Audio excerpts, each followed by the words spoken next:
Hello, welcome to my channel. You're watching What Helen Reads and I'm Helen. Today I'm going to be sharing another book haul with you, and this is actually my largest book haul that I've shared in the last year, and we're going to be talking about 33 books in total.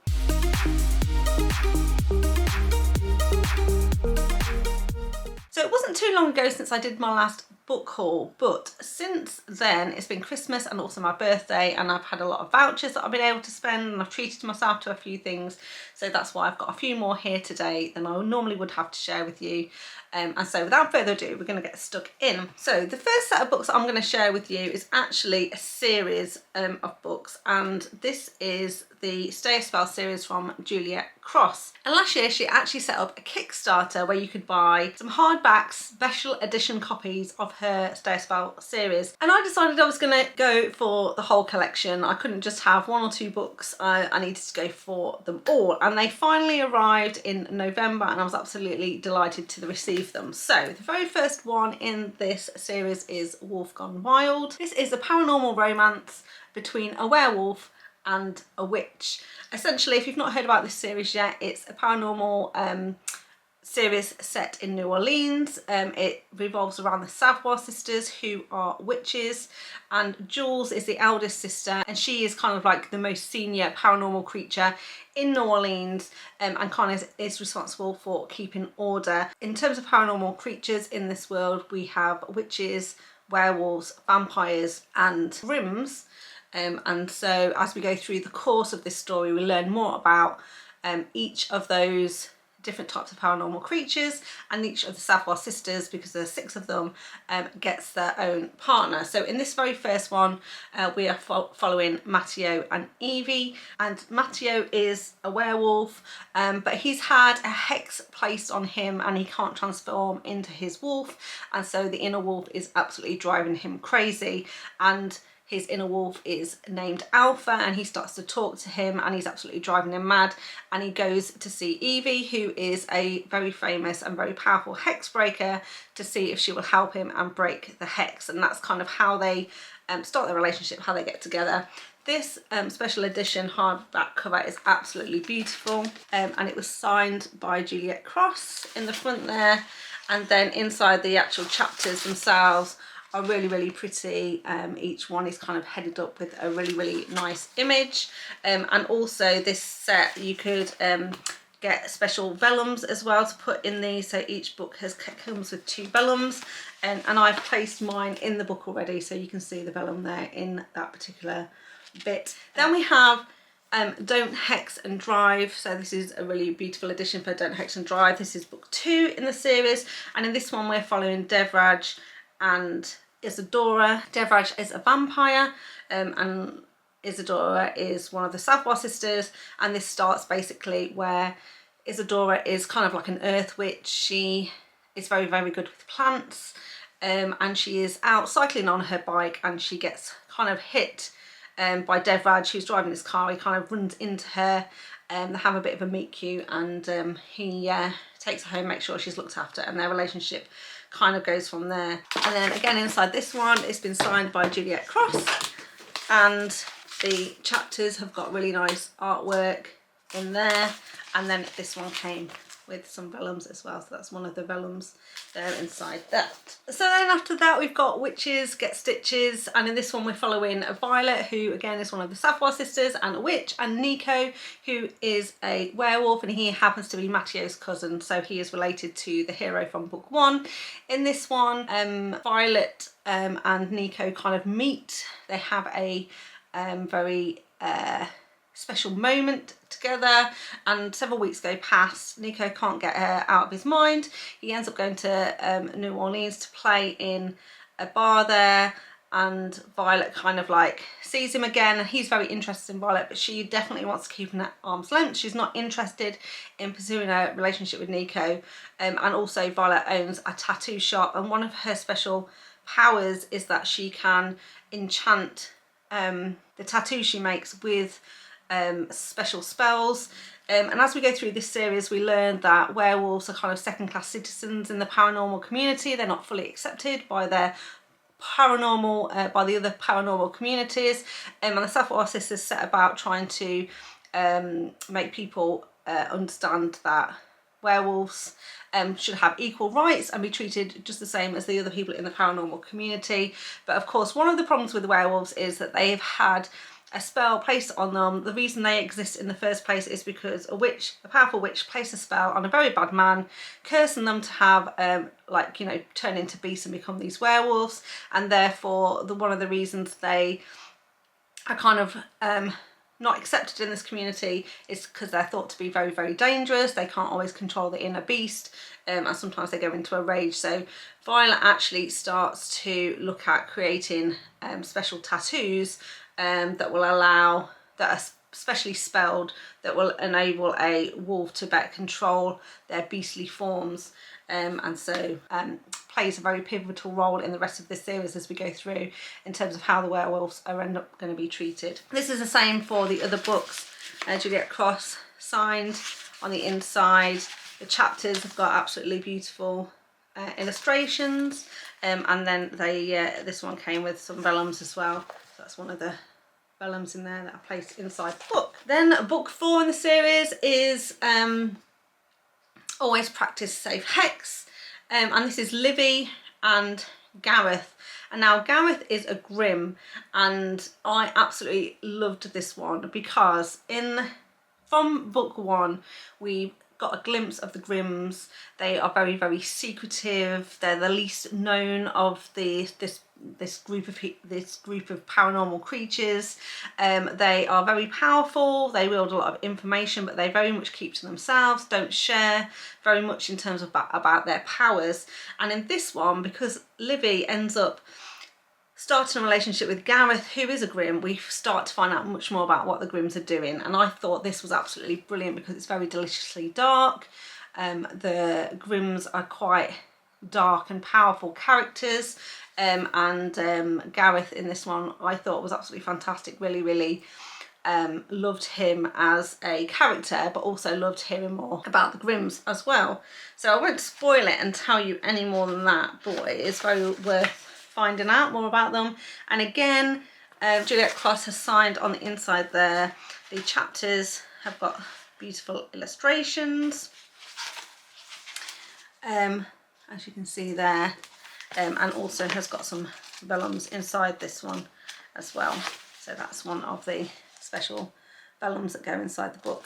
Then we had book 5, which is actually my favourite of the series. This is Resting Witch Face, and then this one we're following Jules, who is the eldest Savoir sister and, like I say, in charge of the paranormal community in New Orleans, and her other half, basically Reuben, who is a vampire and head of the vampires in New Orleans.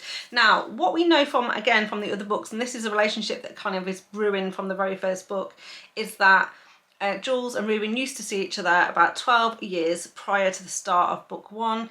But something happened between them. They're not together anymore. In fact, Jules very much is keeping Reuben at arm's length. She definitely doesn't want to get back together with him. Something happened, like we said, in the past, but we don't know what it is.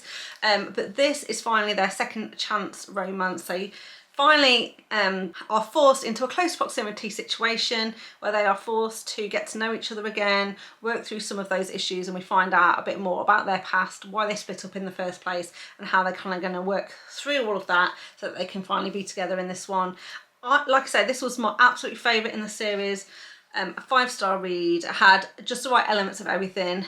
It was, you know, tense, suspenseful. The characters were in danger at times, but the passion between these two, the chemistry that this couple had, the longing and pining because they wanted to be together, but for reasons from their past, they weren't together. And Reuben has very much been holding out for 12 years to get Jules back, and when he finally gets his opportunity, he doesn't hesitate to take a chance. So, like I say, I absolutely love this one. The 6th and final book in the series is Grim and Bear It, and this one is following Clara and Henry. And again, Henry is a Grim. We met him in book 1. He and Clara have had this slow burn relationship all the way through all of the books in the series. We have very much been aware that they like each other. For whatever reason, they're not getting together. Henry is very much trying to stay away from Clara, but by the time we get to this book, Clara's kind of had enough, and she kind of really just confronts him and sort of says, come on, what's up? It's clear we like each other. Why aren't you taking the bait? Why aren't you going out with me? And Henry has no choice but to fall for Clara's charms, absolutely. And they have their story. What I like about this one is that the couple get together very quickly in this book, but we have seen a slow burn through the rest of the series, so it doesn't feel fast for us as a reader, and it really ties up the series as a whole. All of the storylines are kind of like tied up. We get glimpses into the future of all the other couples, and so it's a really brilliant ending to a fantastic series, and would highly recommend. And then because I bought the whole set, I also got a bonus book, which is Walking in Witchy Wonderland, and this is kind of a series of short stories, all Christmassy themed, happen around sort of the holidays, and again signed by Juliette, and each of the chapters has a really nice illustration. So if you did read the whole series, then that is a really good collection of short stories where, like I say, you get to revisit some of the characters from the series, and it's a nice little cozy read to read at Christmas time. So that's the first sort of 7 books that I'm going to share with you, all from the Stay a Spell series. Then I'm going to talk about a couple of books that are kind of standalones. So the first one I picked up was Don't Kiss a Bride by Carian, and this was one of my favourite books from 2022, and I also listened to the audiobook for this one last year as well, and just absolutely loved it. Now this is an age gap romance, it's a slow burn, but Carian does a really good job, I think, of doing an age gap really well. So in this story we're following Skylar, and she's 18 years old, and she has a relationship with Jude, who is a man in his 30s. But essentially what happens is Skylar is not very well, and she comes from quite a challenging home life. Her mother and father split up when she was younger. Her mother has mental health problems, and she's a hoarder, and their house has got into quite a state where the house is just filled with clutter and things that her mother keeps buying, and it's got to the point where she's had to lock herself in her room, and she can no longer use the bathroom, and she climbs in and out of the house through a window. Now over the years she's kind of also developed an eating disorder. This is Skylar has developed an eating disorder mainly because when she was a child she often would eat kind of like rotten food, or food that was out of date, that made her sick, and so she has definitely developed this eating disorder where she can only eat certain foods, and as a result she is lacking the kind of the nutrients that she needs to keep herself healthy. So she's found that she is now very unhealthy, quite sick, but she doesn't have the funds to pay for any medical care to get her medical issues sorted out, and she kind of bumps into Jude on more than one occasion.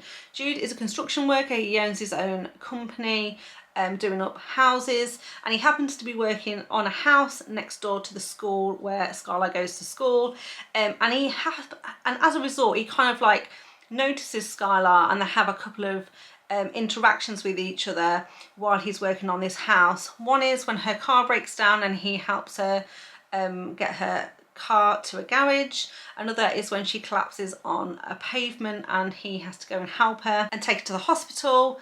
And then he starts to notice that things are not quite right, her home life isn't quite right, but they kind of develop this friendship, and as a result he makes a very platonic but very generous offer that they get married to each other, then she will have a safe place to live, and that she can benefit from his medical insurance, but it's completely platonic arrangement. He promises that nothing between them will happen, and that she can have her own room, and he just generally wants to make sure that she is okay. Now Jude is a very lovely man, he really is, but one of the reasons he's doing this is because he has a sister. His sister is disappeared, he doesn't know what's happened to her, and he's kind of looking after Skylar from a place where he would like to think that someone would do the same for his sister if she was ever in the same kind of trouble. So that's his motivation and where he's coming from. He's not lecherous at all, it isn't weird, it doesn't ick you out, and it's called Don't Kiss a Bride because one of their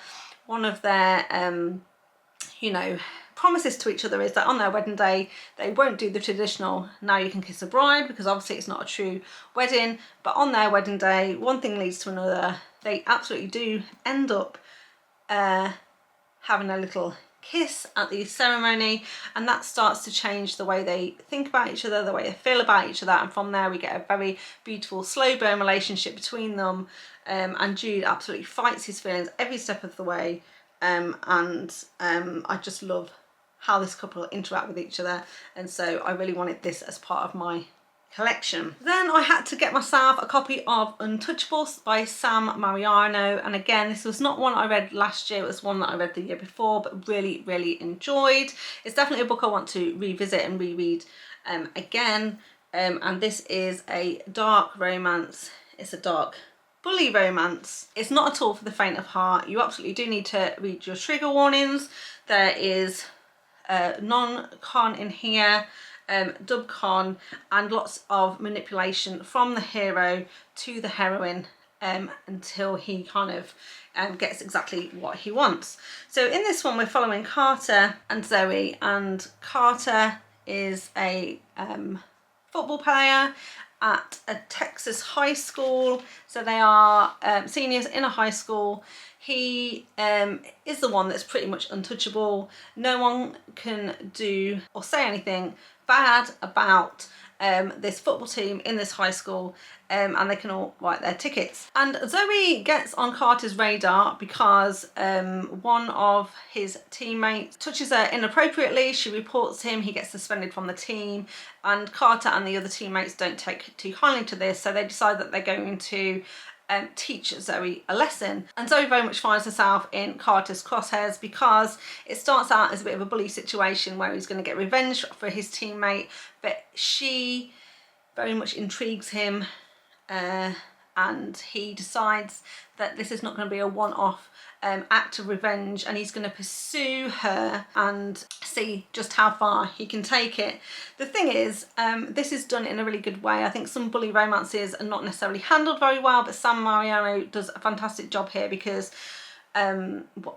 while Carter is extremely manipulative and dark, and Zoe very much doesn't have a choice in a lot that's going on here, Zoe is also very clued up, very switched on. She's just as intrigued by Carter as he is by her, and she starts to very much think of him as a puzzle that she needs to solve. Clearly Carter has some issues and she tries to figure out what those are. She very much pushes back and trying to play mind games back with him, and so the relationship that they kind of start to build while coming from a very dark place, like I say, Carter is very manipulative, is done in such a fantastic way that you absolutely root for this couple, and it's really interesting to see the journey they go on and where they end up at the end of this book. Another interesting one about this book is that it's single POV. We only ever get Zoe's POV, we never actually get Carter's POV, and I couldn't figure out why this book was so intense and so gripping, and I didn't know what was going to happen next, and it was because I realised we were as in the dark as Zoe was about Carter's motivations, what he was thinking, what he was capable of, what he was going to do, and that made it absolutely gripping and terrifying in some parts, because you're like, how far is this guy going to push it? What is he going to do next? And it absolutely didn't disappoint, so would highly recommend. Then I picked up two books that I haven't read yet, but I had a Waterstones voucher, which if you're watching in America, Waterstones is kind of the British equivalent of Barnes & Noble, I guess. Probably not quite as big, but it is a high street bookstore, probably one of the very few that we have left now in the UK.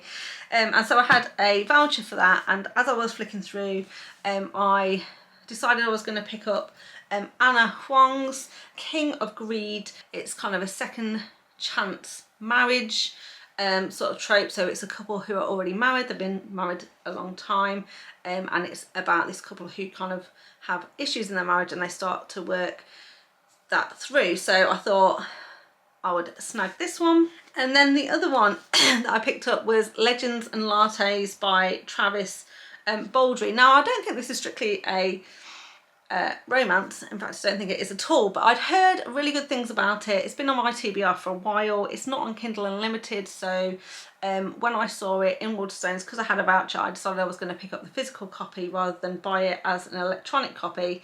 And I very much believe that this is a kind of fantasy novel. It's about a retired orc, I believe.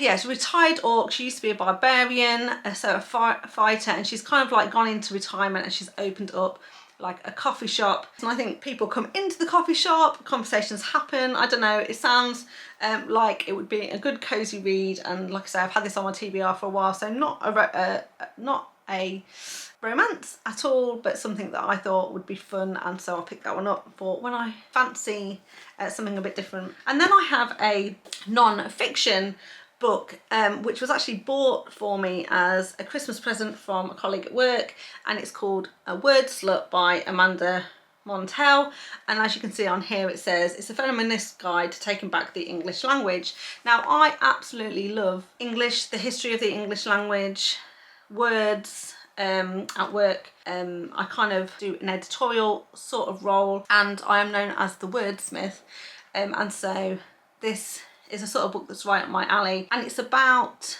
how words have changed to mean something different. So just as an example in here, it says the word bitch conjures many images, but it's most often meant to describe an unpleasant woman. Even before its uses to mean a female canine, bitch didn't refer to women at all. It originated as a gender-neutral word for genitalia. A perfectly innocuous word devolving into an insult directed at females is the case with tons more terms, including hussy, which simply meant housewife, and slut, which meant an untidy person, and was also used to describe men. These are just a few of history's many English slurs hurled at women. Apparently it's really a funny read as well. So again, it's one of those sorts of books where I probably won't, you know, rush to read it straight away, but it's definitely something that will stay on my shelf. I'll pick it up, maybe read a chapter here and there as I fancy it, and I come across any amazing words, then I'll absolutely share them with you. Right, so the next one that I picked up is Deliver by Pam Godwin, and this is book 1 in the Deliver series. Now this is one of my top books of 2023. I absolutely loved it. So my first book that I'd read from Pam Godwin. Again, she's an author that's definitely been on my list for a while, and it didn't disappoint. This book was absolutely fantastic. So in this one we're following Josh and Liv, and basically Liv is kind of in a human trafficking, sex trafficking environment world, and she is basically tasked with finding men and women, kidnapping them and then training them to become sex slaves, and then ultimately they are sold to someone who wants to buy them. Now usually this is kidnapping for hire, so the person who pays the money for the person ultimately describes attributes of the person that they want, and it's Liv's job to go and find the person with these attributes, then train them to be the perfect sex slave, and then hand them over to their new owner when their training is complete. And so Josh becomes Liv's next victim. He is in his early 20s, he is a football star at college, he is a religious person, and he's also a virgin, and this was very strict stipulations of the person that wanted to buy Josh. The thing is, Liv picks Josh, she takes him, that all works out quite well, but it turns out that Josh is really not trainable at all, and the relationship that then starts to develop between them is absolutely fascinating to watch. Josh absolutely firmly holds on to his religious beliefs, his own moral compass, who he is as a person, and he absolutely is not going to let go of any of that. And in fact, he absolutely recognises that Liv is somebody who is in trouble, that she needs help, and even though he is the victim in this situation, he is determined to make sure that he not only gets himself free, but he frees Liv from this life as well. And so it was absolutely, like I say, absolutely fascinating to read. Had me on the edge of my seat, very suspenseful. At times you didn't know who to trust, who was the baddie, who was the goodie, or what was going on, but absolutely loved it. So I would highly recommend. Then of course I picked up The Right Move by Liz Tomforde. This was actually another present that I got for Christmas. Another favourite of 2023 and book 2 in the Windy City series, and this one is a sports romance. In this one we're following the infamous Ryan Shea, who I think is probably everyone's book boyfriend that they picked up from last year. He is a very famous, very tall basketball player and the twins of the heroine from book 1. Now Ryan is a really nice bloke, but because he is so famous, he earns a lot of money.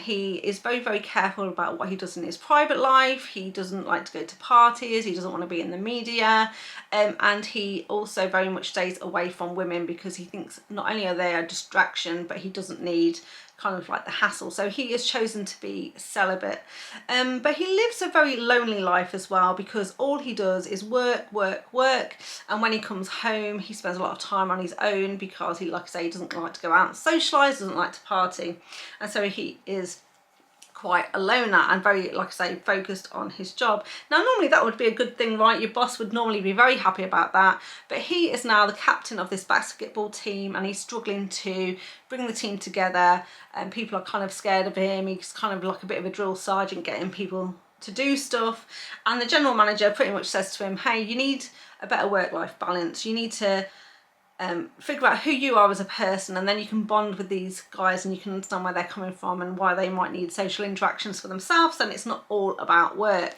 And sometimes having a great team is about other things as well, and building kind of a great team atmosphere. And then we have Indy, who is best friends with Ryan Shea's sister. In book 1 we saw that she'd recently fallen out with her boyfriend because her boyfriend had cheated on her, and now she's got nowhere to live, and so basically Ryan is asked if Indy can come and stay with him because he has a spare room now because his sister has moved out, and would he basically let Indy move in until she can get herself sorted. And he very, very reluctantly agrees to this. He's not happy about it at all to start off with. He reluctantly agrees, and then as Indy moves in and they get to know each other a bit better, lots of stuff happens, but they end up making a fake dating kind of arrangement between them because like I said, Ryan very much needs to demonstrate that he has work-life balance, and decides that a good way to do this would be to get a fake girlfriend, and Indy needs to take someone to a wedding where she's going with friends where her ex-boyfriend is going to be at, and so like I say, Ryan and Indy agree to a fake dating and relationship, and of course now they're gonna, not only are they living together, but they start to go out on dates together, and start to get to know each other a lot better, and things go from there. This is a fantastic read. Loved every single page that I read. Ryan Shea is a perfect hero. He is not perfect by any means, but he is the perfect hero. Love the relationship between these two, and really enjoying this series so far. Then I've got 3 books, all from the Savage You series by Julia Wolfe. First book is Soft Like Thunder, and in this one we're following Helen and Theo. Helen and Theo are complete opposites. So they're both going to this college, but Helen comes from a family that is not at all wealthy, whereas Theo comes from a fairly wealthy background, and she you know, is sort of a skateboarding chick. She's got a whole vibe going, and she's got a job down at the local, I'm pretty sure it's a skateboarding shop where they sell skateboarding things. And in the start of this book, Helen and Theo kind of first bump into each other, where he comes in with his mates into the store where she works. They cause a bit of trouble and she has to kind of chase him out of the store with a baseball bat. He is not like his friends though. He's a really nice guy, and she has definitely turned his head and he's very interested in her. But some time goes past before they see each other again. But basically Helen gets fairly lucky because she ends up being employed by this lady who is terminally ill, and she wants a companion basically to spend time with her while she is kind of like coming to the end of her life.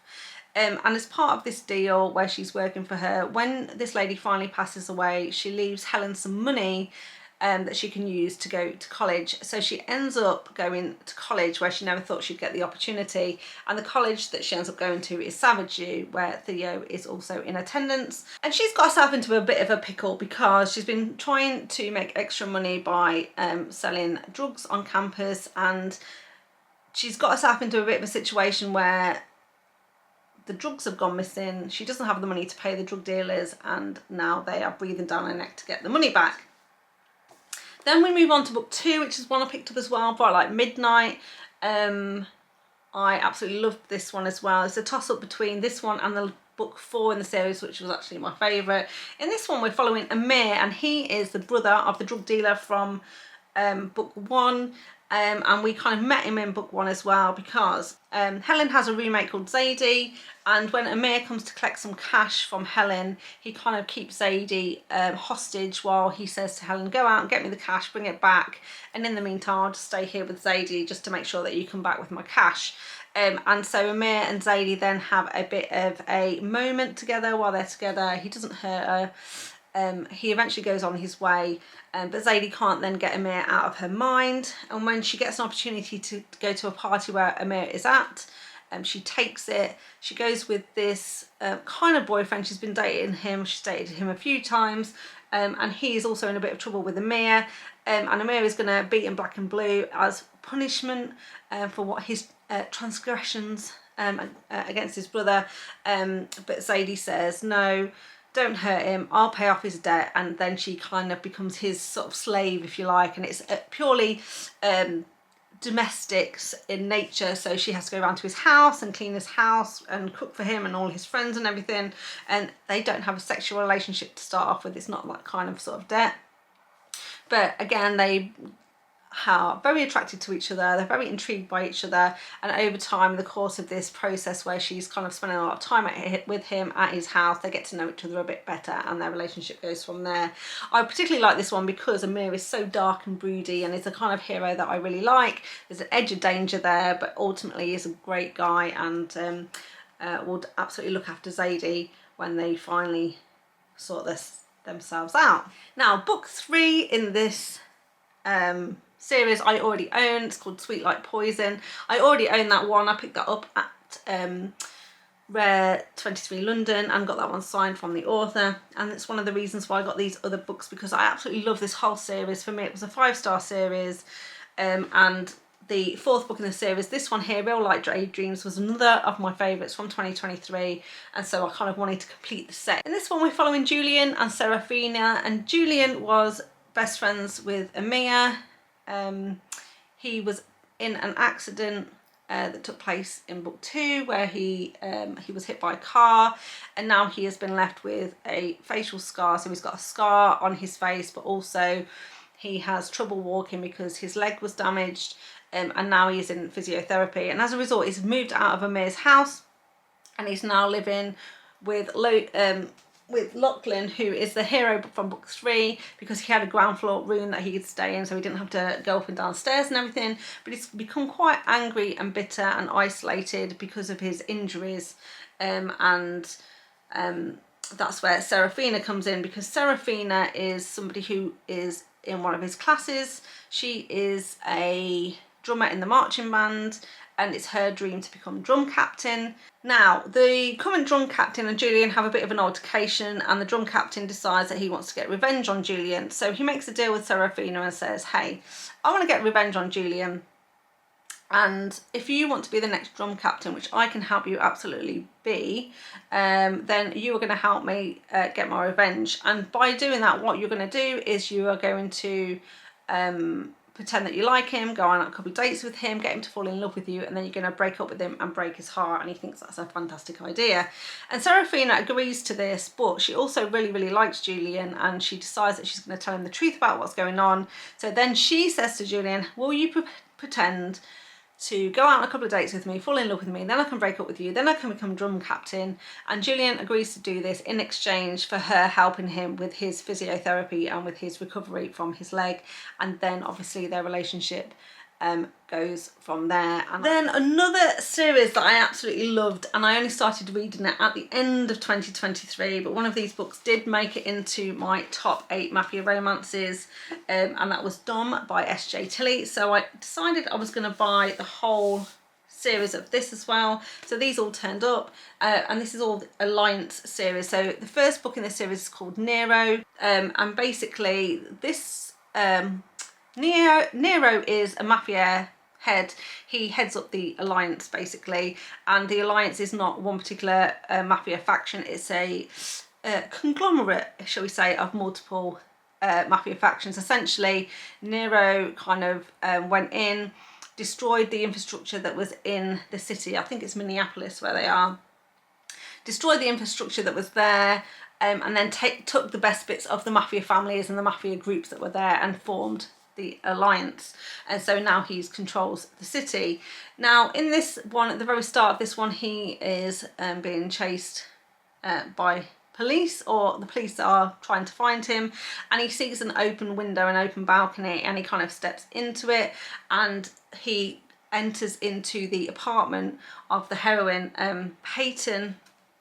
And she's a bit horrified. This strange man has just basically stepped into her apartment, and she is in the middle of watching, I think she's watching Wizard of Oz. She's trying to eat some popcorn, and she's very, very scared. This guy's come in. Is he going to do something to harm her or not? But Nero kind of starts talking to her. Oh, this is actually a really good film. I really like this as well. Move over. Let me sit down. Let me eat some popcorn with you. Peyton can't believe kind of what's going on, but they have spend some time together basically watching this movie, and Nero becomes very, very obsessed and interested in Peyton. But at the end of the evening he eventually leaves. Peyton is no worse for wear, but Nero can't get her out of his head, and he starts to do a little bit of stalking, and then eventually another situation occurs where Nero gets his opportunity to get himself back into her life, and so things go from there. Then the second book in the series was King, and King is also one of the co-leaders of the alliance with Nero.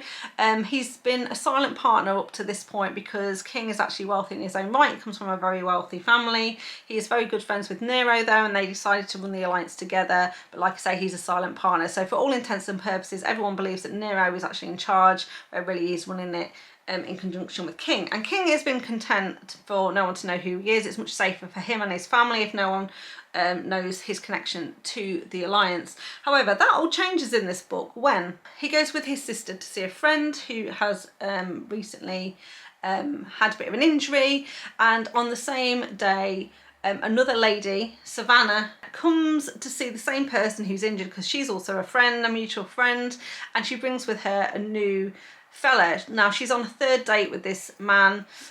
She's actually thinking about breaking up with him because he isn't particularly a nice guy, but anyway, he's tagged along with her to see a friend, and as they walk in, King recognises him straight away because he is in fact his sister's husband, and he is absolutely livid that his brother-in-law would cheat on his sister, and he's not too happy at all. And things go down, they end up leaving, but then King's sister asks King to go after the husband, find out a bit more about what he's been up to, and take necessary steps to have him eliminated if needed, and that is exactly what King does. The thing is, Savannah then has to go back to this guy's apartment, and it was actually basically an apartment he's been using to have affairs with women, because she needs her keys back because she's left her car on the corner and she needs to get home.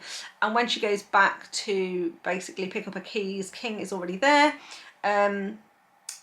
punishing the husband, and when Savannah walks in, basically she tries to run away, but King chases after her and then ends up kidnapping her and then forcing her into a marriage to keep her quiet, and things go from there. But it's absolutely brilliant. I love this one. Then my favourite in the series, and one of the top 8 mafia romances that I read last year, is this one, Dom. This is book 3, and we're following Val and Dom in this one. And Val is actually King's half sister, so another relative of King's, and Dom is the head of the mafia in Chicago.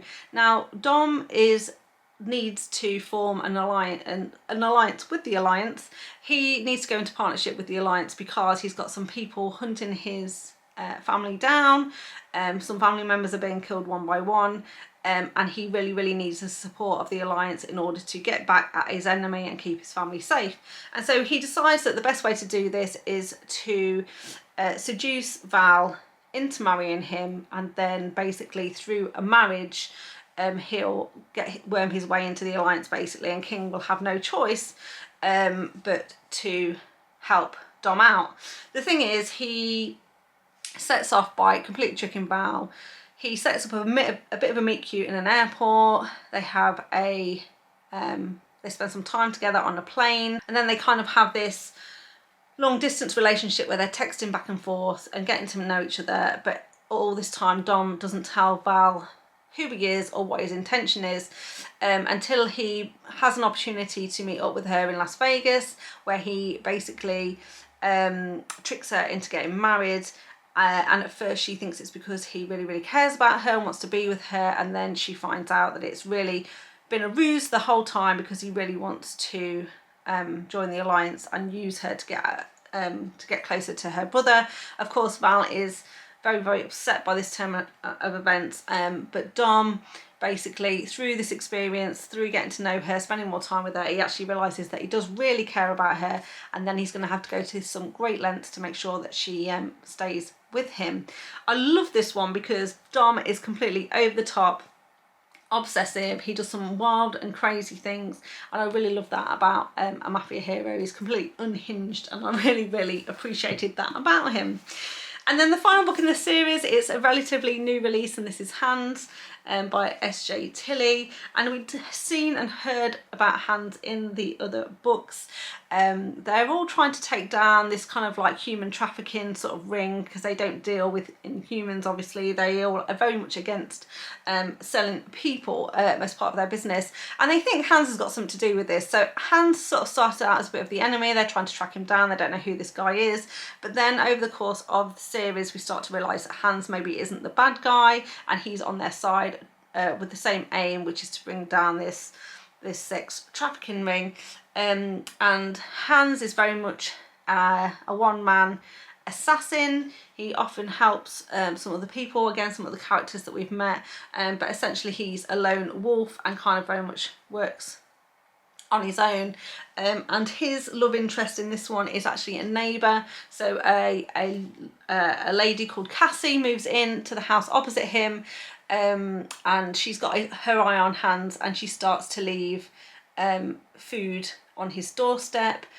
She bakes lots of cookies and different things like that, and she's trying to get his attention, trying to start a conversation with him, a bit of a relationship with him, but he never ever answers the door. Yet he always eats the food and washes the container and takes it back to her house, and yet they kind of never meet until eventually they do meet, and their relationship goes from there. And we find out that although Hands has never been opening the door, he has become a little bit obsessed with her, and has been keeping his eye on her, absolutely for sure. Again, really enjoyed that one. Now, I've been talking for a very long time. Hopefully I'm going to be able to edit quite a lot of this out. And I realise I've kind of gone quite in detail about each of the books, which I've talked about before. I have got 7 more physical books to show you, but I've only actually read 4 of them. So I've bought some books I haven't read yet. And basically it's because I wanted to get the whole series with these front covers, because I absolutely think they're fantastic. So while this series isn't my favourite series of all time, it's still a very good series. And there's just something about the front covers that I absolutely love. And so I couldn't stop myself, but I needed to buy them. And I'm talking here about the Fallen Men series by Gianna Darling. So the first book in the series that I've got is this one here, Lessons in Corruption. This is a reverse age gap, and in this one we're following King, who is 18, he's a senior in high school, and his school teacher Cressida. Now Cressida is only in her sort of early to mid 20s, so she's not massively older than her, but still she is older than him, so it's a reverse age gap, but also she is his teacher, so she's very much in a position of power, so this is very much a taboo sort of romance. He, though, is the son of a notorious criminal, although that might be a bit harsh on Zeus, but Zeus, his dad, is the head of the Fallen Men, which is a motorbike club, and of course they do criminal activity, yeah, King is his son basically, and this is very much the start of the series where we find out a bit more about the club, what criminal activity they're involved in, and we also learn that Zeus has been in prison for quite a number of years, and King and his sister had to obviously be without their father for some time, but was actually taken in by the Danners, who are kind of a policing family, shall we say. So that was book 1. Then we moved into book 2, which is Zeus's story. This is Welcome to the Dark Side, and like I say, Zeus is the head of the MC, and in this book we get his story. So we find out exactly what happened, why he ended up going to prison, and then we see him coming out of prison and kind of what happens to him when he comes out of prison. And this is another age gap, and this time it is following Lulu, who is one of the students of Cressida from book 1 and went to school with King, and basically Zeus, who is much older, so he's a man in his 30s, sort of mid to late 30s, so a lot older than Lulu. But basically she was one of the reasons that Zeus ended up going to prison, because there was a shootout, so there was sort of a gunfight basically outside a church. Lulu was sort of in the crosshairs, if you like. She was only a young girl, just about 7 years old, something like that, and Zeus saves her, and as a result, because he's saved her, he actually doesn't get away, and the police end up arresting him, and he goes to prison. Now Lulu is absolutely fascinated and intrigued by Zeus and starts to write to him in prison, and they have this beautiful relationship where they write backwards and forwards. And at first, while she's a little girl, it's completely innocent, nothing untoward going on at all. But slowly over the years, Lulu kind of falls in love with Zeus. And when he finally comes out of prison and she comes of age and she tries to tell Zeus that she is in love with him, Zeus obviously tries to push her away. But then other things happen, and he ends up kind of continuing to be her protector until they're in a situation where they really need to be together. And so that is book 2, and then book 3 is Good Gone Bad, and this is focused on Zeus's other child, so King's sister, and called Harley Rose. Her love interest is Lionel Danner, who is a police officer, and he is the son of the family that took the kids in while Zeus was in prison. So that's kind of where it all links together. Now Harley Rose and Lion, as they call him, Lion Danner, have a very interesting relationship as well. He's slightly older than her, not as much of an age gap, but she very much looks up to him. He very much looked after her and King growing up, and she has always sort of been in love with him. And again, she tried to tell him how she felt, and he kind of pushed her away. And then shortly after that, he kind of goes on, becomes an undercover police officer and goes undercover in a rival MC's club, where he disappears for several years. And then we catch up to them in this book where Harley Rose is a little bit older and she started dating someone from this motorbike club, so going against her family really, because she's dating someone from a rival club. He's not very nice to her. Things happen. She ends up needing Lion's help, and they end up kind of having to work together to bring this other club down. This book ends on a really big cliffhanger though, as we go into book 4, which is After the Fall.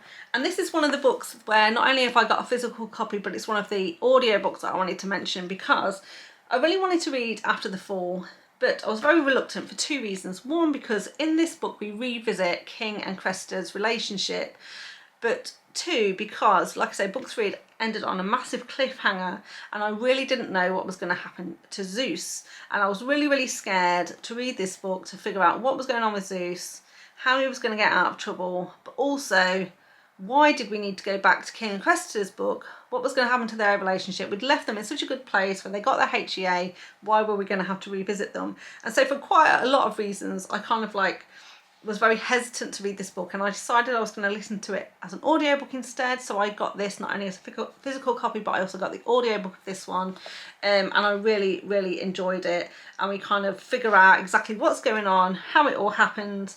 And this one, I'm not going to say any more about this one, but I'm glad I read it, and it's absolutely set up and ready to go for the rest of the books in the series, and I haven't read any of these, so I'm going to whiz through them. So the next one is called Inked in Lies, which is book 5, and I believe this is Nova's story, who is one of the guys from the MC, and Lila. So we've seen these characters in the other books. I have absolutely no idea what happens in this one, but very intrigued to read. It is a bit of a chunky monkey though, and they only get bigger from there, because the next one then is Dead Man Walking, and I believe this is Priest's story, who is the kind of resident killer in the MC, and his love interest is Bea.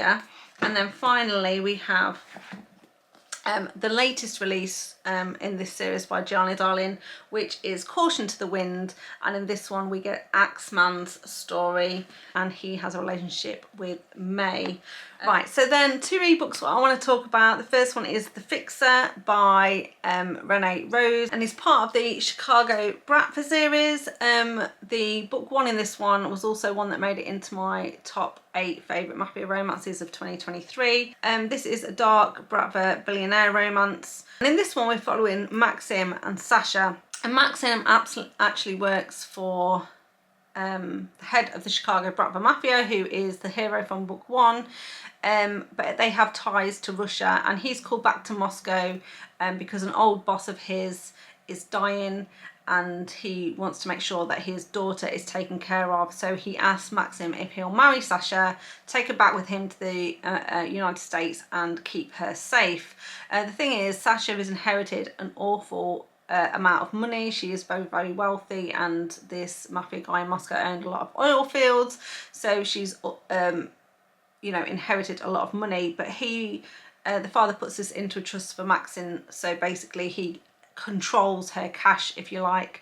Now, Maxim and Sasha have got a very complicated sort of history. Sasha actually betrayed Maxim at one point, and it was the reason why he had to leave Moscow and ended up going to Chicago. But he's always really, really liked Sasha, and she secretly always liked him. And now they are in a forced sort of arranged marriage situation, and they're just going to have to figure things out between them, and so I really did enjoy that.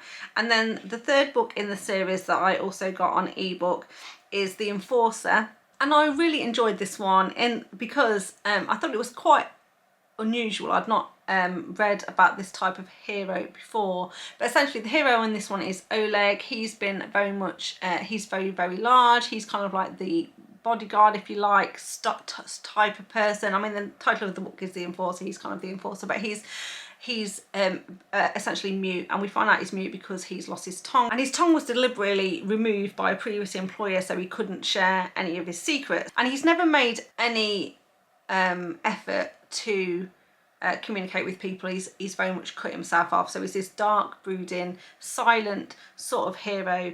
But he has been absolutely fascinated by this woman called Story. We've seen her in a couple of the other books. She is a musician, and she plays and sings in a band in a club nearby, and Oleg is absolutely obsessed with her and goes every Saturday night basically to watch her play. And so she is very aware that he's one of her biggest fans. He's always at her shows. Often she includes him in some of her entertaining parts of the show when she comes out into the audience, and she kind of sits on his lap and she gets him to carry her around and that sort of stuff. But they've never spoken, and she doesn't really understand why they've never spoken, but obviously she finds out it's because he doesn't speak. But there comes a point about a year after he started going to see her in this club where she needs a ride home. He offers to take her, and then as he's leaving her apartment, he gets kind of jumped by some enemies actually that are trying to get him.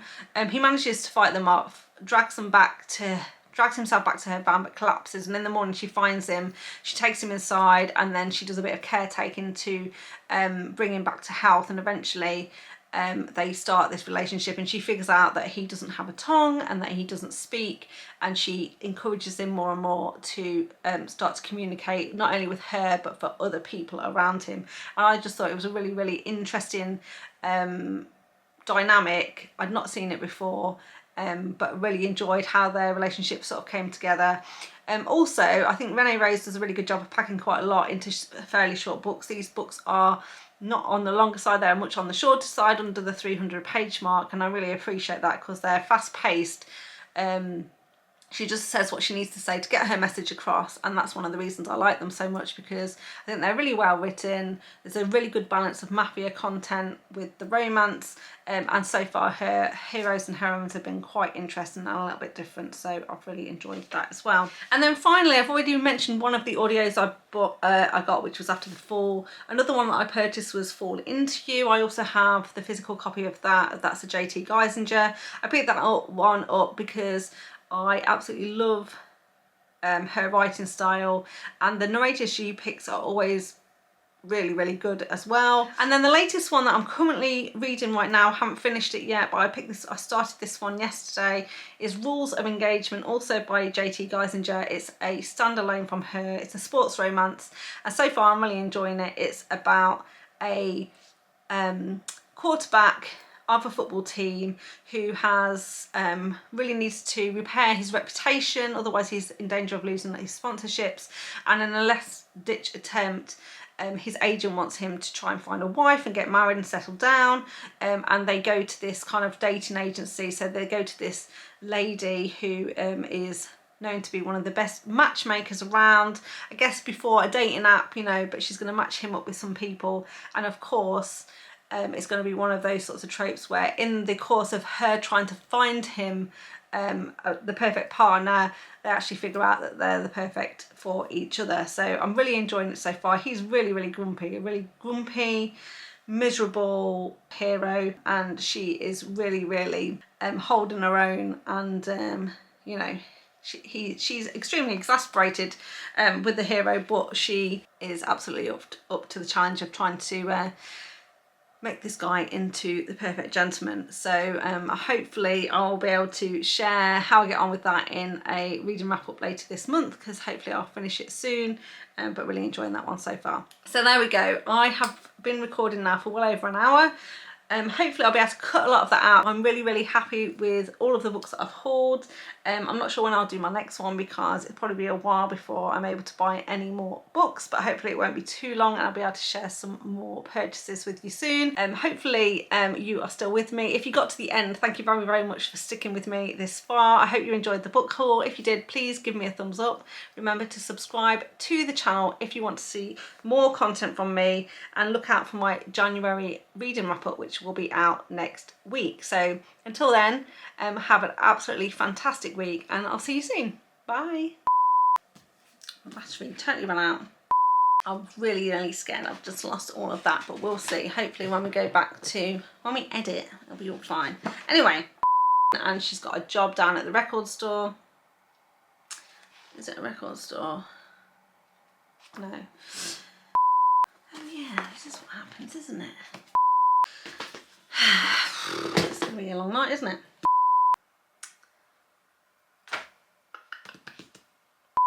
It's not crowdfunding, what is it? Now, this is a book haul with 30 individual books. So this is a book haul with 33. Now, she last at the this cough still hasn't gone away.